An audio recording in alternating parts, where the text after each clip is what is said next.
Hello అందరికీ welcome back to my channel. నా channel ఎవరైనా ఫస్ట్ టైం చూస్తే సబ్స్క్రైబ్ చేసుకోండి. కొత్తగా సబ్స్క్రైబ్ చేసుకున్న వాళ్ళకి థ్యాంక్ యూ సో మచ్. మంచి రెస్పాన్స్ వస్తుంది ప్రీవియస్ వీడియోస్కి అండ్ నా వాచ్ అవర్స్ పెరుగుతున్నాయి, సబ్స్క్రైబర్స్ కూడా పెరుగుతున్నారు. ఇంకా వీడియోస్ ఉన్నాయి కానీ నాకు ఎడిట్ చేసే టైం లేదు, వాయిస్ ఓవర్ ఇవ్వడానికి టైం ఉంటలేదన్నమాట.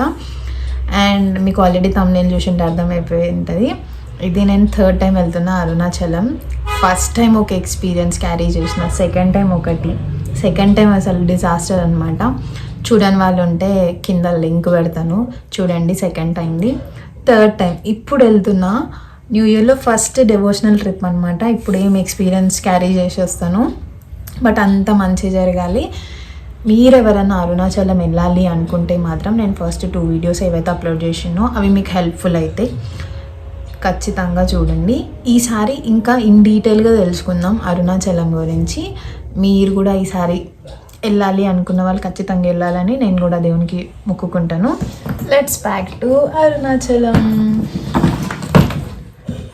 అరుణాచలేశ్వరాయ నమః. ఇది కూడా కొత్తదే, ఇండియన్ మెంటాలిటీ. ఫస్ట్ బొట్టు పెట్టి నేను కూడా బొట్టు పెట్టుకొని మీకు కూడా పెడుతున్నాను, సబ్స్క్రైబ్ చేసుకోండి.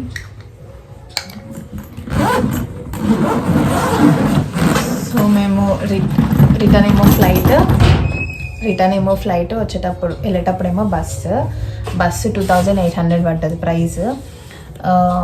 ట్రైన్కి వెళ్తేనే బెస్ట్. బస్సు మళ్ళీ దిగడం, మళ్ళీ అక్కడ నుంచి వేరేది ఆటో బుక్ చేసుకొని లేకపోతే సపరేట్ వేరే వెహికల్స్ అట్లా ప్రైవేట్ దాంట్లో ట్రావెల్ చేయడం కంటే అది కొంచెం తికమక అవుతుంది అనమాట. ట్రైన్ అనుకో మనకి తిరువనమల స్టేషన్లో దిగుతాం, ఆ నుంచి ఆటో 50 రూపీస్ అట్లా 30 రూపీస్ ఛార్జ్ చేస్తాడు. తీసుకుంటే మనకు మెయిన్ గోపురం దగ్గర దింపేస్తాడు అనమాట. అది ఒకవేళ మీరు ఫ్లైట్ వెళ్ళాలి అనుకుంటే in and rough case emergency మీకు చెన్నై ఎయిర్పోర్ట్ దగ్గర అవుతుంది అనమాట. చెన్నై ఇంటర్నేషనల్ ఎయిర్పోర్ట్, సేలం కూడా అవైలబుల్ ఉంటుంది, బట్ అక్కడ ఫ్లైట్స్ తక్కువ అనమాట. So you better prefer Chennai నుంచి అరుణాచలంకి మనకి 2 hours పడుతుంది అనమాట, టెంపుల్ నుంచి మళ్ళీ అక్కడికి చెన్నై రావడానికి. అందుకే చెప్పిన నేను ట్రైన్ బెస్ట్ అనమాట. ఈసారి శివ ఎందుకు పిలుచుకుంటున్నాడు, ఏం ఎక్స్పీరియన్స్ ఇస్తాడు చూద్దాం. 2025లో ఇది నా ఫస్ట్ ట్రిప్. ఓకేనా, ఇంకా మంచిగా పిలుచుకోవాలి వెళ్ళాలి అని. మేము వెళ్ళే వరకు మార్నింగ్ 8 అయింది. 8 అయిన తర్వాత మాకు మెడికల్ కాలేజ్ దగ్గర డ్రాప్ చేసింది. అక్కడ నుంచి ఆటో పిక్ చేసుకొని ఏదైతే ముందు ప్రీవియస్ ఆశ్రమంలో ఉన్నామో అక్కడికి వెళ్ళిపోయినాము. రూమ్ అయితే అవైలబుల్ దొరికింది మాకు. ఒకటి ఏసీ వచ్చేసి 1200, నాన్ ఏసీ వచ్చేసి 800. ఫాస్ట్గా దర్శనం కంప్లీట్ చేసుకొని 2:30 వరకు మళ్ళీ రూమ్కి వచ్చేసి కొంచెం రెస్ట్ తీసుకొని 5:30కి అట్లా గిరి ప్రదక్షిణ స్టార్ట్ చేసినాము. గిరి ప్రదక్షిణ మాకు అరౌండ్ 10:30 వరకు అయితే అయిపోయింది.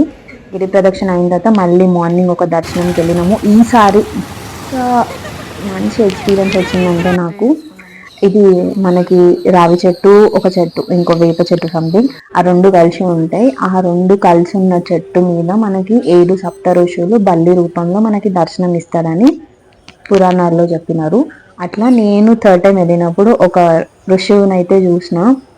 ఇది ఎగ్జాక్ట్గా మనకి వెస్ట్ గోపురం బ్యాక్ సైడ్ వస్తుంది. పెద్ద నంది, దాని తర్వాత ముందుకు వస్తే చిన్న నంది, దాని నుంచి మీరు రైట్ సైడ్ వెళ్ళాలన్నమాట. ఈ లొకేషన్కి ఎక్స్పీరియన్స్ చేయండి, ఇది అస్సలు మిస్ అవ్వకండి. Thanks for watching, see you in the next video. Please to subscribe.